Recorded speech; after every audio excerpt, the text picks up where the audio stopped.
오늘 설교는 우리가 이 세상을 혼자 살아가는 것이 아니라 우리를 도와주고 우리에게 대신 말해주는 분이 한 분이 아니고 두 분이 계시다라는 것을 여러분들이 아시고 그분의 도움을 받게 하시기 위해서 제가 이 말씀을 준비했습니다. 오늘 우리가 첫 번째로 읽은 요한복음 14장 16절의 말씀에 보면 예수님께서 하늘로 이제 십자가 달려 죽으시고 부활 승천하시면 예수님이 이 땅에 안 계시잖아요. 그러니까 우리에게 도움을 주실 분을 보내주시겠다 그랬어요. 그분이 성령님이죠. 근데 보시면은 뭐라고 해놨느냐? 또 다른 보혜사를 너희에게 주사라고 되어 있습니다. 그러면 원래 보혜사가 또 있다는 얘기죠. 그리고 또 다른 보혜사를 우리에게 주시겠다고 그랬어요. 보혜사 하면 성령님 아닙니까? 그럼 성령님이 또 한 분 더 계시단 말입니까? 그 말이 아니죠. 그래서 제가 오늘 요한 1서 2장 1절을 여러분들하고 같이 또 읽었지 않습니까? 요한 1서 2장 1절에 뭐라고 되어 있습니까? 아버지 앞에서 우리에게 대언자가 있으니 곧 의로우신 성령님이다라고 되어 있지 않고 뭐라고 되어 있습니까? 예수 그리스도다라고 되어 있어요. 그러니까 우리에게는 대언자가 두 분이 계신 거예요. 우리를 위해서 대신 말씀해 주시고 우리를 보호해 주시는 분이 성령님으로만 우리가 보통 알고 있고 그렇게 의지하고 있지만, 그리고 예수님은 하늘나라 가셨으니까 더 이상 우리를 위해서 대언하지도 않으시고 우리를 돌보지 않으시는 거로 착각할 수 있겠지만, 지금 성령님만이 우리를 돌보고 우리의 죄와 문제를 대언해 주시는 분이 아니라 하늘나라에 계신 예수님도 우리를 돌보고 계시고 우리를 대언하고 계시다라는 거예요. 그러니까 우리는 이중으로 돌봄을 받고 있다라는 거죠. 그러니까 우리가 이 사실을 깨닫고 이 두 분의 대언자, 성령님과 예수님의 대언과 보호를 받을 때 우리는 이 세상에 두려울 것이 없다라는 것이죠. 자, 그러면 성령님의 대언과 예수님의 대언이 같으면 두 분이 다 우리에게 해줄 필요가 없겠죠. 혹시 그렇게 착각하는 분도 계실지 모르겠어요. 예수님은 이 땅에 계시지 않으니까 성령님이 이 땅에 계시는 동안에 우리를 대언하고 또 예수님은 하늘에서 우리를 대언하고 그렇게 하는 거 아닌가? 똑같은 일을 나눠서 하는 거 아닌가? 착각할 수 있습니다. 그렇지 않습니다. 성령님도 하늘에서나 땅에서나 우리를 대언할 수 있습니다. 예수님도 하늘에서나 땅에서나 우리를 대언할 수 있습니다. 이거는 능력이 부족해서 공간적인 제약 때문에 두 분이 동원되는 게 아니에요. 두 분은 엄연하게 역할을 다르게 하고 계신 거예요. 두 분의 역할이 따로 있는 거예요. 그러면 이 두 분의 역할이 뭔가? 먼저 성령님은 어떤 역할을 하실까요? 요한복음 14장 26절입니다. 보혜사 곧 아버지께서 내 이름으로 보내실 성령 그가 너희에게 모든 것을 가르치고 내가 너희에게 말한 모든 것을 생각나게 하시리라. 성령은 예수님이 가르쳐 주신 것을 다시 떠오르게 하시는, 쉽게 말하면 우리의 지혜의 근원, 우리의 문제 해결에 도움을 주시는 분이 성령님이다라는 거예요. 아시겠죠?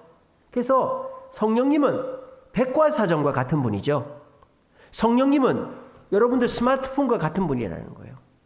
그러니까 여러분들이 궁금한 것이 있거나 어려운 일이 있을 때 이 스마트폰이나 백과사전에는 답이 안 나와도 성령님은 그때 제일 정확하게 답을 내려주신다라는 거예요. 존 버년이라는 분 아시죠? 철로역정이라는 책을 쓰신 분. 그분이 누명을 쓰고 감옥에 있었어요. 근데 이분이 원래 착한 분이고 죄가 없는 분인 줄 아니까 간수들이 돌아가면서 잘해줬어요. 이분한테. 그래서 이제 어떤 간수가 또 자기 당번이 돼서 와가지고 존 버년에게 이렇게 얘기합니다. 목사님, 오늘은 집에 다녀오시죠. 제가 그냥 잘 계신 걸로 할 테니까 집에 가셔가지고 좀 쉬었다 오세요. 그 아내도 만나시고 이렇게 하고 오세요. 이렇게 했어요.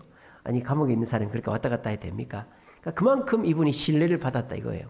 근데 존 본연 목사님이 기도를 하더니 마음이 편치가 않은 거예요. 그래서 아닙니다. 오늘은 그냥 제가 여기 있겠습니다. 그랬어요. 그랬더니 좀 있다가 영국의 왕이 존 본연을 찾아온 거예요. 그리고는 감옥에서 풀어준 거예요. 만약에 이 존 본연이 기도하지 않고 성령의 이 인도를 받지 않고 그 간수가 그냥 집에 가서 쉬었다 오라고 해서 쉬었다 왔으면 어떻게 됩니까?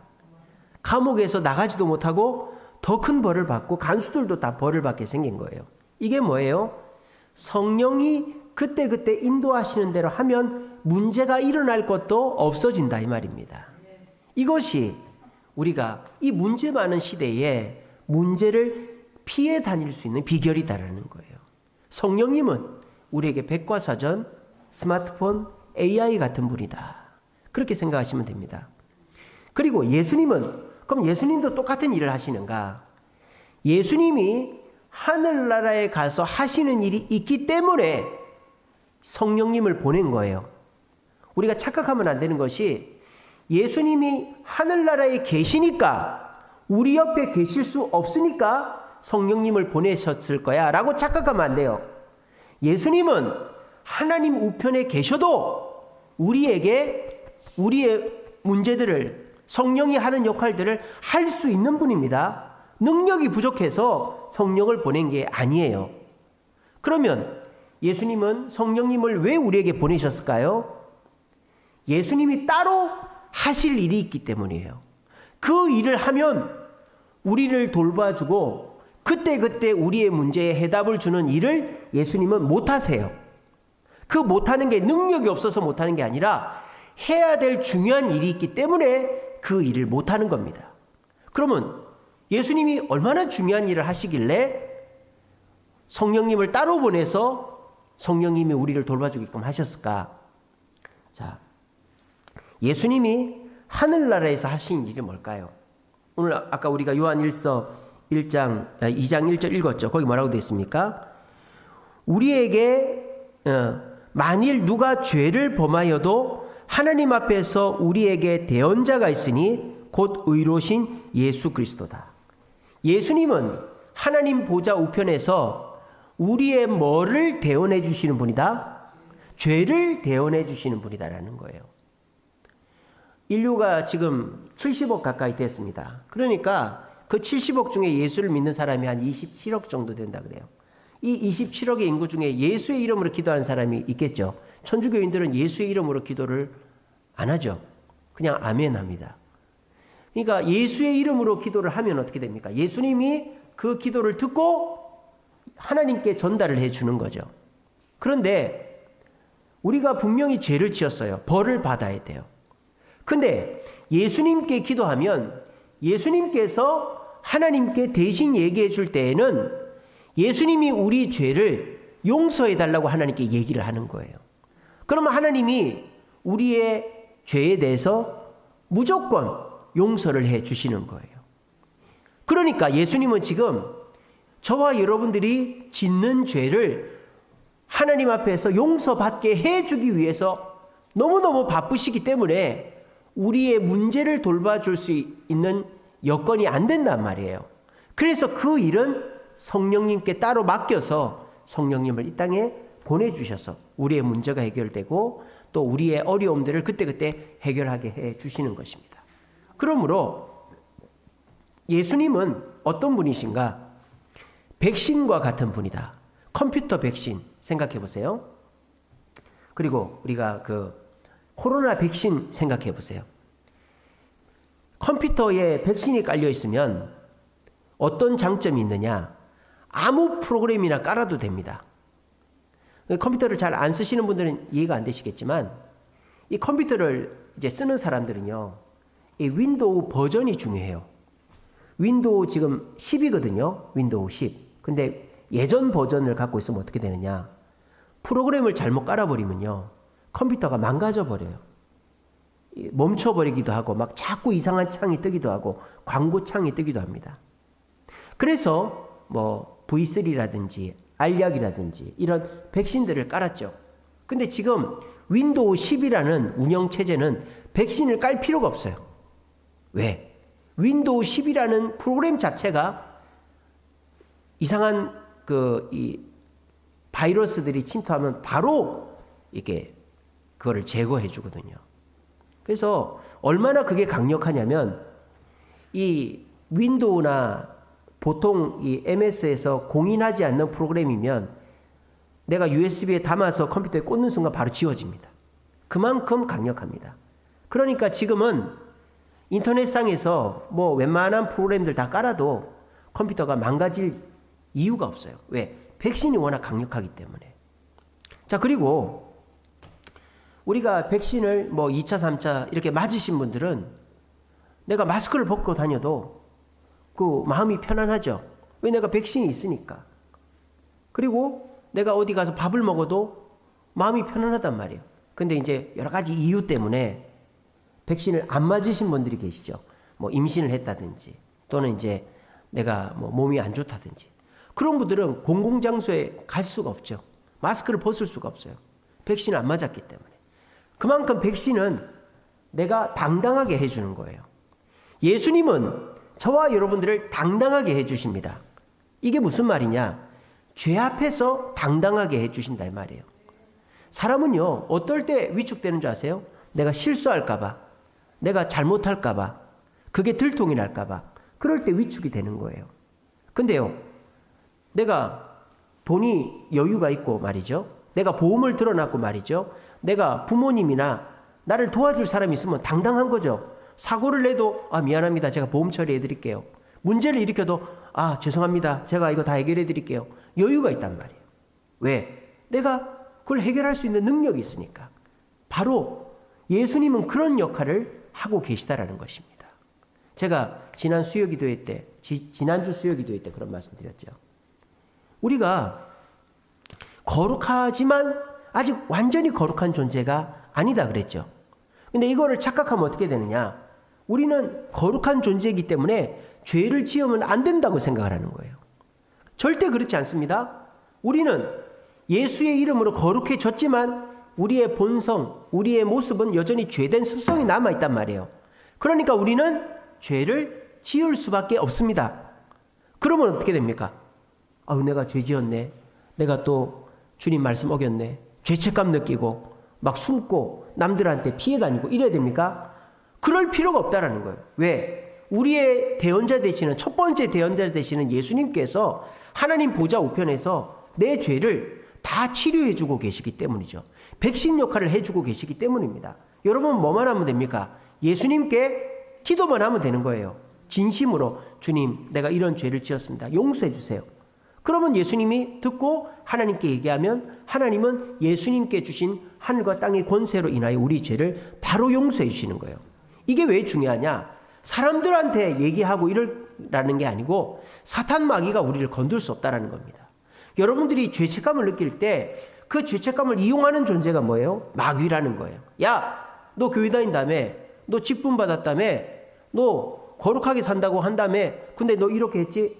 너 교회 가지 마. 너 거룩한 존재가 아니잖아. 너 죄 지었잖아. 너 죄인이야. 그렇게 우리를 정죄하는 게 사탄 마귀라는 거예요. 근데 저와 여러분들이 그런 마귀 앞에서 당당할 수 있고 자신감이 있을 수 있는 것이 뭡니까? 우리의 첫 번째 대언자 되시는 예수님의 대언 때문이라는 거예요. 그러니까 저와 여러분들은 죄를 지어도 당당할 수 있는 것입니다.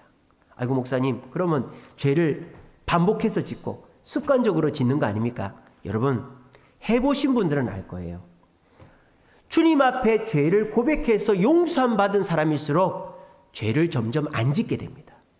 근데요, 죄를 자꾸 숨기는 사람 있지 않습니까? 그리고 내가 죄책감을 자꾸 느끼는 사람 있죠. 그런 사람은 죄를 더 많이 짓습니다. 경험해 보신 분들은 알 겁니다. 내가 어떤 잘못을 저질렀어요. 근데 그걸 부모님한테 안 들켰어요. 그럼 어떻게 될까요? 휴, 안 들켰다 하고는 또 그 짓을 합니다. 근데요, 내가 차라리 부모님한테 들키잖아요. 그럼 오히려 더 속이 후련한 거예요. 이제 부모님이 알게 됐으니까 부모님이 이제 나를 지켜보니까 그게 더 속이 시원한 거예요. 그래서 이 예수 안 믿는 사람들, 또 교회 신앙생활을 삐딱하게 하는 사람들이 그렇게 얘기하는 거예요. 아이고, 뭐 회개한다고 다 용서가 되나?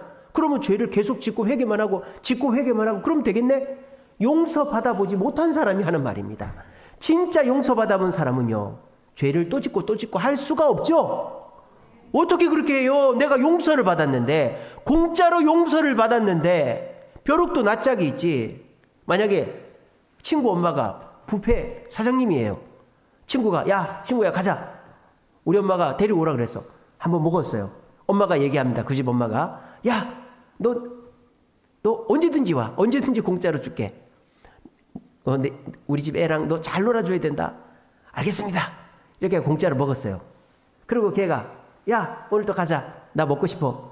2번 갔어요. 3번 갔어요. 걔가 그렇게 해서 죽을 때까지 공짜로 먹을까요? 그건 인간이 아니죠. 그죠? 그런 인간은 없어요. 벼룩도 낯짝이 있지. 나중에는 어머니 이거 선물이에요. 그러는 게 인간이에요. 제가 전에도 말씀드렸잖아요. 우리가 그런 얘기합니다. 애들 버릇 나빠진다 그런 얘기하죠. 애들한테 자꾸 먹을 거 사주지 말고 무조건 들어주지 말라고. 여러분 애들도요 이 생각이라는 것이 있고요. 애들도 이 자기가 이 받는 거를 계속 받지 않습니다. 제가 전에 있던 교회에서 계속 요구하는 애가 있었어요. 전도사님 과자 사주세요. 아이스크림 사주세요. 껌 사주세요. 피자 사주세요. 뭐 사주세요. 사달라고 할 때마다 사줬습니다. 옆에 있는 권사님들이 뜯어말립니다. 전도사님 사모님 생각도 해야죠. 버는 돈이 얼마나 된다고. 쟤는 습관적으로 그 사달라고 하는 애니까 사주지 말라고 그래요. 근데 제가 그러든지 말든지 사달라면 그래 가자. 사줬어요. 어떻게 됐을까요? 걔가요 교회를 매주 빠지지 않고 나오고요. 제 생일날 아무도 선물을 안 주는데 선물을 사갖고 왔어요. 여러분 벼룩도 낯짝이 있습니다. 아무리 얻어먹는 애도요 사람이라면 그거는 끝이 있는 거예요. 용서받아보지 못한 자가 아이고 회개 그런 식으로 회개하면 뭐 사람 죽이고도 회개하면 되겠네. 이거 용서받아보지 못한 자가 하는 말이에요. 용서받아본 자는요 절대 똑같은 죄를 계속 반복해서 짓지 않습니다. 이게 뭐 때문이다? 예수님이 우리를 위해서 용서의 대언을 해주기 때문이다라는 거예요. 그러므로 우리는 죄를 당당하게 지어도 되는 거예요. 말이 좀 웃깁니다만 죄를 당당하게 지어도 됩니다. 여러분 회개받으면 용서받으면 되고 그러면서 죄를 이기는 거예요. 여러분 어떤 사람이 싸움을 잘할까요? 어떤 사람이 싸움을 잘할까요? 많이 맞아본 사람이 싸움을 잘합니다. 여러분 그 MMA라고 하죠. 이런 그 격투기, 이종 격투기 하는 사람 보면 저도 이제 운동할 때 볼 게 없으면 가끔 한 번씩 보거든요. 절대로 피하질 않아요. 목사님 때리면 피하죠. 피합니다. 이렇게. 피하는데 뭘 안 피하느냐? 눈을 피하지 않아요. 눈을. 주먹이 와서 내 눈을 때려도 눈을 뜨고 있어요. 근데 눈을 지껏 감고 막 이렇게 하는 선수는요. 오래 못 가는 애예요. 그러니까 정말 잘하는 선수들은 눈탱이가 지금 밤탱이로 딱 맞아도 눈을 뜨고 맞아요. 많이 맞아본 사람이 싸움을 잘하는 거예요. 죄는 누가 안 지을까요? 그렇죠. 그것만 되면 안 되고 오늘 제가 설교 잘못하면 안 됩니다. 죄를 많이 짓지만 많이 용서받아 본 사람이 죄를 안 짓는 거예요. 우리에게는 그런 분이 계시다라는 거예요. 아시겠죠? 그러니까 우리가 당당해야 됩니다. 이 세상 사람들이 왜 주눅 들어있고 걱정하고 불안해하는 줄 아세요? 2가지 문제가 있기 때문이에요. 첫 번째 문제는 뭡니까? 죄의 문제죠. 이 세상 사람들은 다 숨겨놓은 죄가 있어요. 조상적부터 내려오는 원죄도 있고 남에게 말 못하는 죄가 있단 말이에요. 그러니까 사람들이 다 뭔가 자꾸 숨기는 거, 또 말하라고 해도 말 안 하고 숨기는 게 많은 사람일수록 죄가 있는 사람이에요. 또 자기가 뭔가 부끄러운 것이 있는 사람, 죄가 아닐지라도. 그러니까 인간은요 다 죄가 있습니다. 그래서 죄의 문제를 해결하는 게 인간의 정말 원초적인 일이죠. 2번째는 뭡니까? 문제죠. 문제. 어려움이죠. 우리가 살아가면서 계속 문제를 경험하잖아요. 여러분 애들도 한숨 쉽니다. 그죠? 애들도 어휴, 뭐 집값이 떨어졌네. 아유, 코로나가 또 창궐해. 이런 걸로 한숨 쉬는 게 아니라 아유, 엄마가 오늘 무슨 반찬 줄까? 아유, 생일날 무슨 선물 받을까? 뭐 그리고 애들도 한숨 쉬어요. 고민 없는 사람은 아무도 없어요. 고민 없는 사람이 없어요. 애기서부터 노인에 이르기까지 다 고민이 있다 이 말입니다. 근데 그 문제에서 자유할 수 있는 존재가 우리라는 거예요. 누가 계시기 때문에?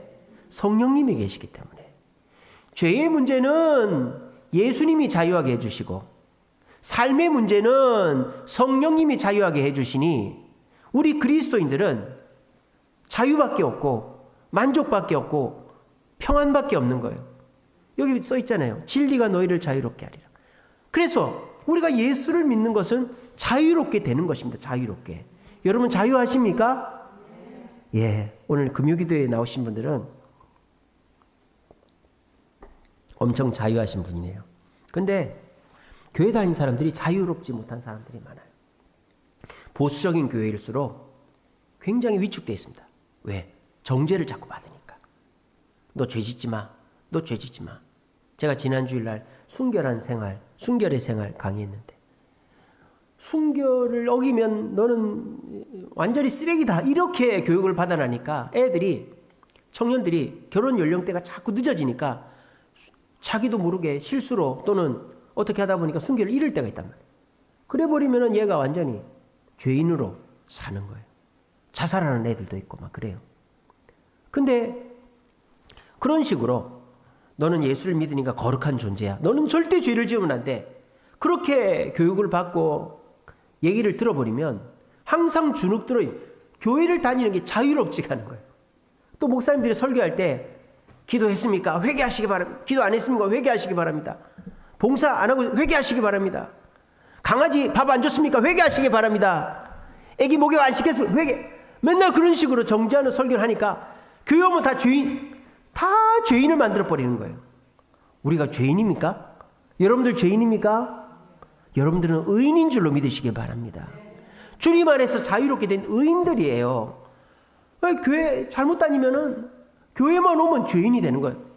교회에 막 기분 좋게 왔다가 죄인 돼서 돌아가는 거예요. 그럴 필요가 없어요. 우리는 자유롭게 되려고 교회를 오는 거예요. 여러분들이 죄를 많이 짓고 불편하고 힘든 마음을 갖고 와서 말씀을 듣고 기도해서 자유를 얻고 돌아가게 하는 것이 교회다 이 말이에요. 그리고 여러분들에게 문제를 주는 것이 교회가 아니에요. 어떤 목사님 자꾸 문제를 냅니다. 여러분 기도하시기 바랍니다. 그래야 복을 받습니다. 여러분 올해는 성경 일독하시기 바랍니다. 성경 올해는 필사 완벽하시기 바랍니다. 올해는 5명 이상 전도하시기 바랍니다. 자꾸 문제를 줘. 문제를 교인들한테. 올해는 봉사 3개 이상 하시기 바랍니다. 올해는 11조 얼마씩 하시기 바랍니다. 교인들이 막 교회 오면은 짐을 덜으러 왔는데 짐을 더 짊어지고 가는 거예요. 아, 내가 지금 가정일도 힘들고 직장일도 힘드는데 교회 일도 떠맡게 됐네.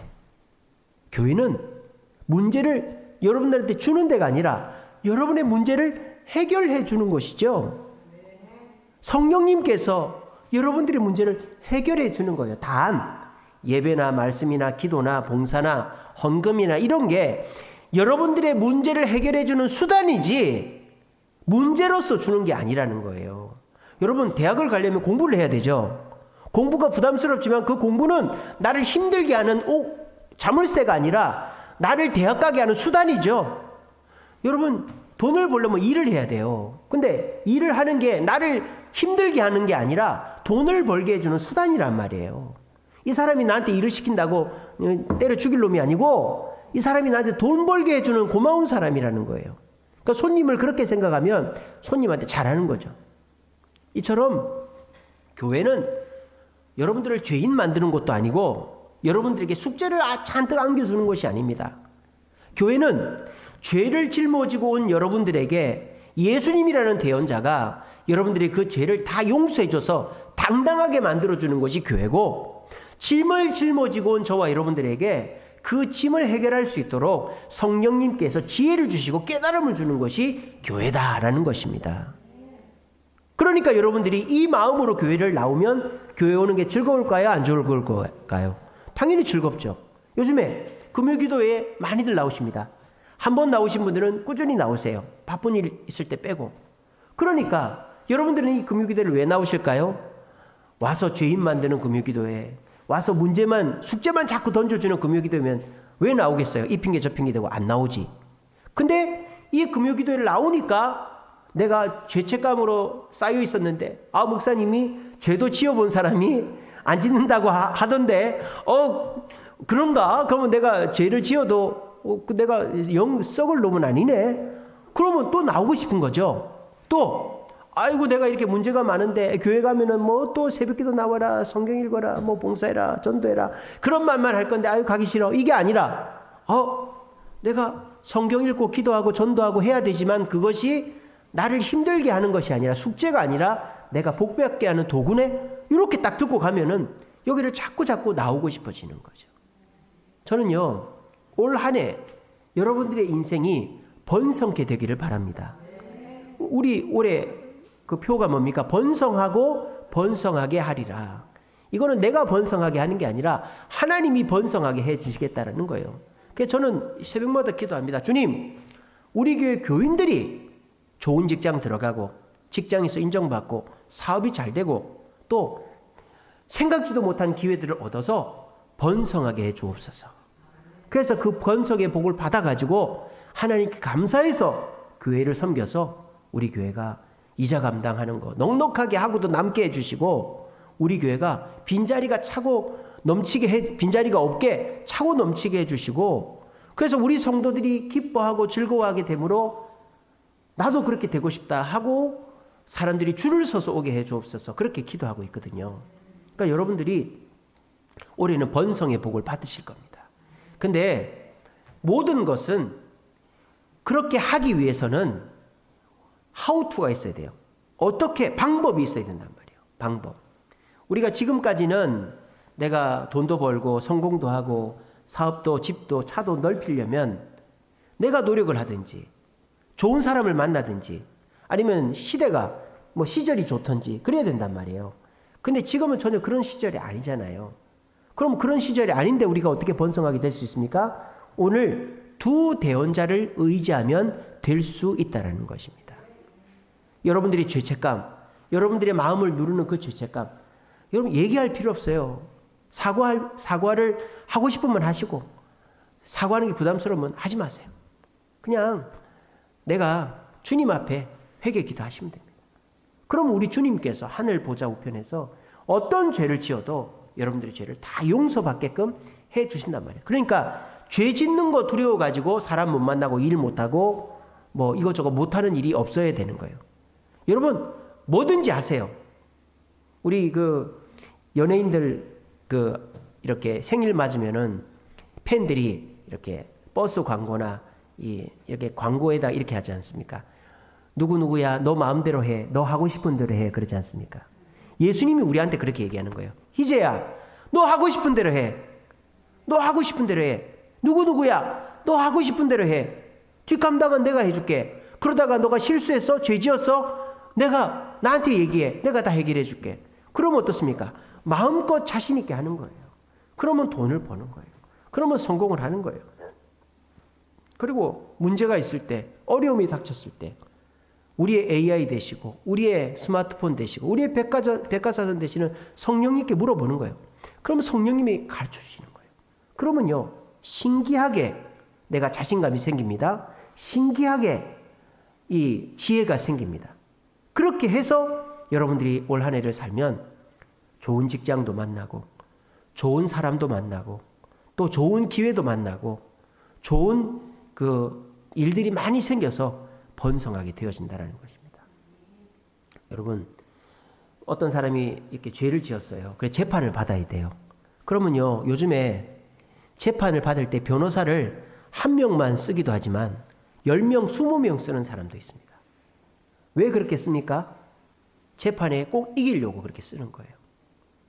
돈 있고 빽이 있고 능력 있는 사람은 변호사를 10명씩 이렇게 씁니다. 그러면 그 변호사들이 역할이 겹칠까요? 제가 아까 말씀드렸죠. 성령의 역할과 예수의 역할이 겹치지 않는다 그랬죠. 겹치는 변호사 쓰지 않습니다. 10명이나 뭐 하느냐? 어떤 변호사는 검사 출신 변호사예요. 그래서 검찰 측이랑 이렇게 협의할 수 있는 변호사를 한 명 선임을 합니다. 또 어떤 변호사는 판사 출신 변호사예요. 그러면 법원에 그 판사한테 영향력을 행사할 수 있는 판사 출신 변호사를 또 쓰는 거예요. 또 그 재판을 이겨본 경험이 있는 변호사를 몇 명을 쓰는 거예요. 그래서 이럴 땐 이렇게 되고 저럴 땐 저렇게 하고. 그러니까 판례가 다양하지 않습니까? 그러니까 그 다양한 판례 중에서 이기는 판례를 알고 있는 변호사를 또 쓰는 거예요. 또 변호사가요, 재판장에 안 나가는 변호사도 있어요. 이 큰 법무법인에는 이 쉽게 말하면 새끼 변호사라고 그냥 이렇게 변호사를 돕는 어시스턴트들이 있거든요. 그런 변호사들까지 다 하면 10명이 되는 거예요. 그렇게 딱 되면 남들은 지는 재판을 이기는 겁니다. 저와 여러분들이 그렇다라는 거예요. 우리는 성령님만 우리의 대원자가 되시는 줄 알았는데, 우리의 보호자가 되신 줄 알았는데, 하늘에 계신 예수님도 우리의 대원자, 보혜사가 되신다라는 거예요. 그러니까 여러분들은 어떻게 하면 된다? 하고 싶은 대로 하면 돼요. 그 두 분을 믿고, 그 두 분을 의지하고 하고 싶은 대로 막 위축되지 마시고 두려워하지 마시고, 내가 이거 잘못되면 어떡하지? 그런 생각하지 마시고, 내가 이거 하다 죄 지으면 어떡하지? 그런 생각하지 마시고 마음껏 하고 싶은 대로 휘젓고 다니는 거예요. 그래서 죄 지으면 예수님께 기도하면 용서받고, 문제에 만나면 성령님께 기도하면 문제의 해결책을 주시는 거예요. 이렇게 하면 어떻게 됩니까? 남들은 두려워서 못하고, 남들은 하다 포기하고, 남들은 그거 해봤자 소용이 없다라고 체념한 것들을 우리는 도전해서 그 속에서 기회를 찾게 되는 것입니다. 여러분, 이것을 그냥 허투루 듣고 아이 뭐 진짜 그럴까 이렇게 생각하는 분들은 2023년도에 번성게 되는 기회를 놓치게 될 것입니다. 여러분, 틈새 시장을 봐야 돼요. 남들이 다 하는 거 하면요, 내게 기회는 없어요. 남들이 포기한 거, 안 하는 거, 두려워하는 거를 해야 되는 거예요. 그런 걸 하면 거기에 기회가 있는 거예요. 여러분, 남들이 하다가 포기한 거, 두려워하는 거, 또 저건 안 돼 이러는 거를 도전하세요. 여러분 혹시 직장 어디 구하고 계십니까? 근데 저거 너무 힘들 것 같은데 저거 하면, 그런 거 하세요. 성령님께 물어보고. 또 거래처를 이렇게 하는데 저거 너무 위험할 것 같은데 성령님께 물어보고 그거 하세요. 그런 식으로 남들이 두려워하고 남들이 외면하고 이렇게 멀리하는 것들을 주님의 인도를 따라 하면 두려움 없이 거침없이 하게 되는 거예요. 그러면 그 일에 대해서 성공을 하게 되어지는 것입니다. 우리에게는 변호사, 보혜사, 대언자가 한 명만 있는 게 아니에요. 정말 이 세상 최고의 대언자 두 분이 우리에게 달라붙어 있는 겁니다. 예수님과 성령님입니다. 그 두 분의 대언을 통하여서 죄에서 자유하시고 문제에서 자유하심으로 당당하게 살아서 2023년도에 번성케 되는 복을 누리시는 저와 여러분 되시기를 간절히 바랍니다. 말씀을 맺겠습니다. 변호사가 어떤 사람을 변호할 때 그냥 변호해서 이기는 게 아니에요.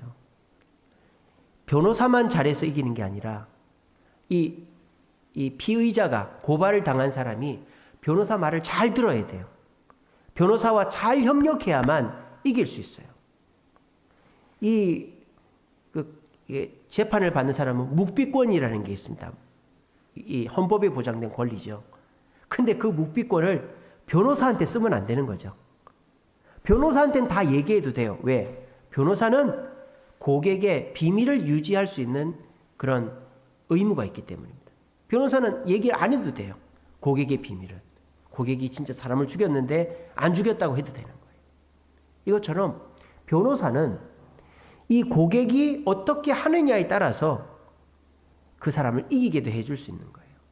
아무리 우리의 죄를, 어떤 죄를 지어도 다 용서받게 해줄 수 있는 예수님, 어떤 문제의 해답도 가르쳐줄 수 있는 성령님이 계시다 하더라도 여러분들이 주님 앞에 그 두 분에게 최선을 다하지 않으면 도움을 받을 수가 없는 거예요. 그럼 우리가 우리의 두 대언자에게 어떻게 해야 도움을 받고 우리가 자유할 수 있느냐? 첫째는 자주 만나야 되는 거예요. 자주 만나야 되는 거예요. 이 죄를 지은 사람이 감옥에 들어앉아가지고 검찰이나 형사들이 와서 얘기할 때 묵비권을 행사할 수 있습니다. 또 누가 면회 오면 면회를 안 할 수 있는, 거절할 수 있는 권리가 있습니다. 근데 변호사가 만나자고 하는데 저는 묵비권을 행사하겠습니다. 저는 만나자 그 벌을 받겠다는 얘기죠, 그죠? 변호사는 무조건 만나야 돼요. 아니 내가 전화해서 만나자고 해야 되는 거죠. 자꾸 물어보고 해야 되는 거예요. 바깥에 돌아가는 걸 내가 모르니까. 그런 것처럼 우리는 예수님과 성령님을 자주 만나야 되는 거예요. 어떻게 만나야 됩니까? 그렇죠. 근데 개인적으로 여러분들이 만나기가 쉽지가 않죠. 집에서 기도하기도 쉽지가 않고 직장에서 하기도 쉽지가 않고. 그러니까 우리가 어디를 오는 거예요? 교회를 오는 거예요. 교회는 조용하고 예수님과 성령님을 만나기에 특화된 장소이기 때문입니다. 그래서 교회를 오세요. 수요기도회, 금요기도회, 새벽기도회, 주일예배, 교회를 오세요. 그리고 교회에 와서 죄가 있으면 예수님께 죄를 고백하시고 또 문제가 있으면 성령님께 기도하세요. 그러면 여러분들은 자유를 얻게 되는 거예요.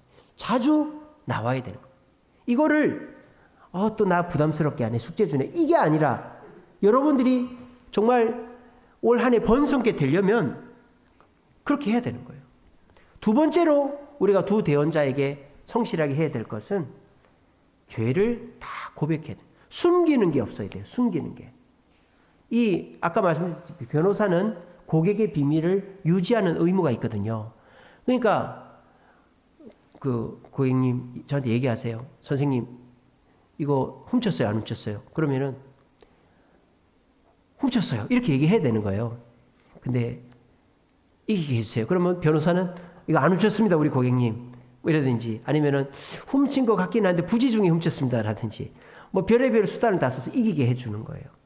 그러니까 변호사한테는 솔직하게 얘기해야 되는 거예요. 왜냐? 나중에 상대편 검사가 내가 모르는 일을 검사가 밝혀내면은 그 재판은 지는 겁니다. 그러니까 이 재판에 이기려면 변호사는 그 피의자의 모든 걸 알고 있어야 되는 거예요. 근데 저와 여러분들이 하나님께 얘기를 하지 않아요. 근데 사탄은 다 알고 있어요. 여러분들이 어떤 죄를 지었는지. 그럼 우리는 마귀를 이길 수가 없는 겁니다.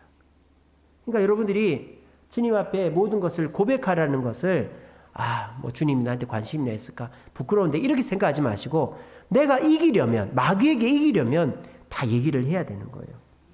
그리고 세 번째로는 믿고 따라야 되는 거예요. 성령님을, 예수님을 믿고 따라야 되는 거예요. 여러분 재판은요 무조건 무죄가 나지 않아요. 내가 어느 정도 죄를 지었잖아요. 그럼 벌을 받아야 돼요. 근데 이 변호사가 하는 역할은 이 사람이 분명히 죄인이면 무죄를 나게 해주는 변호사는 없어요. 그러면 법이 잘못된 거죠. 그죠? 그거는 저기 독재국가나 저기 그 남미 같은 데에서나 죄가 있는데도 무죄 나게 해주는 거는 그런 데서나 되는 거예요. 우리나라에서는 죄 있는 사람이 무죄가 나지는 않습니다. 근데 그러면 변호사를 왜 씁니까?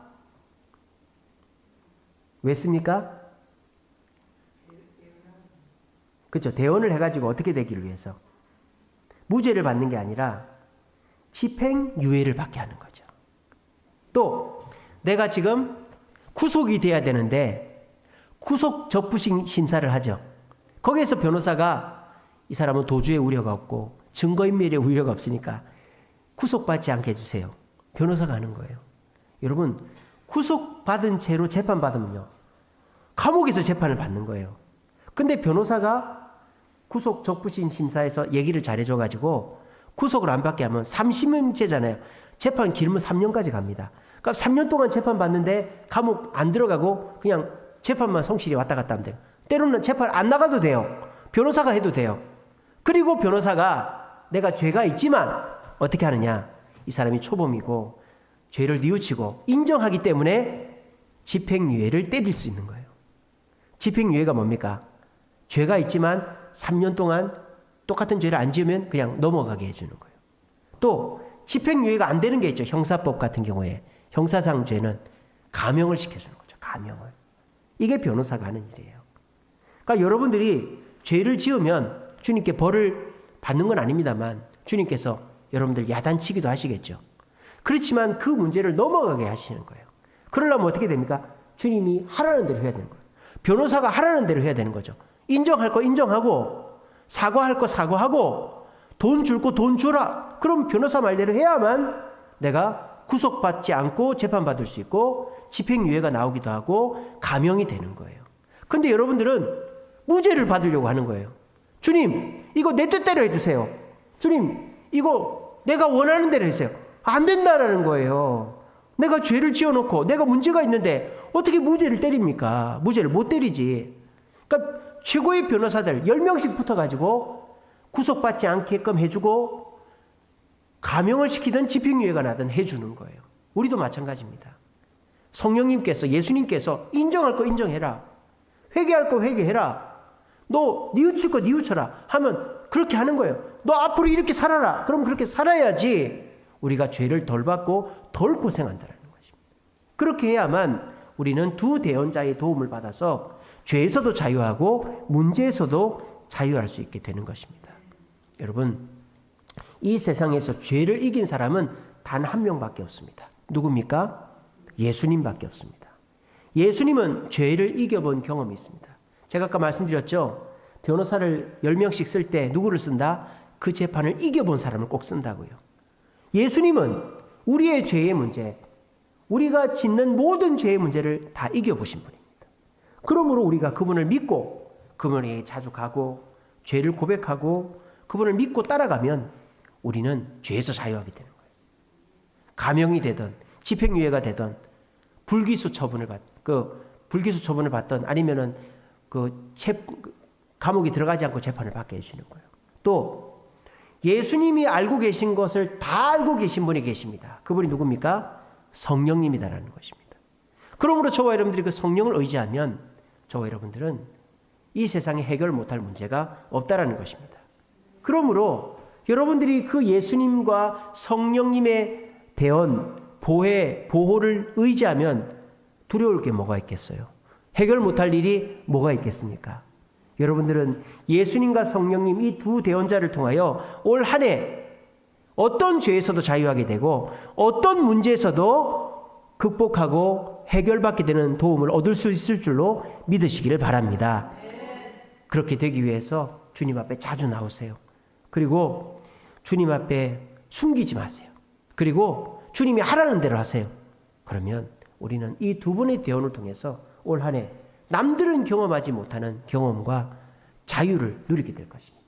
우리 모두 그런 자유와 경험을 누리기 위해서 두 대언자의 도움을 받고 그 두 분의 인도를 받아 자유하며 승리할 수 있는 저와 여러분들 되시기를 간절히 바랍니다.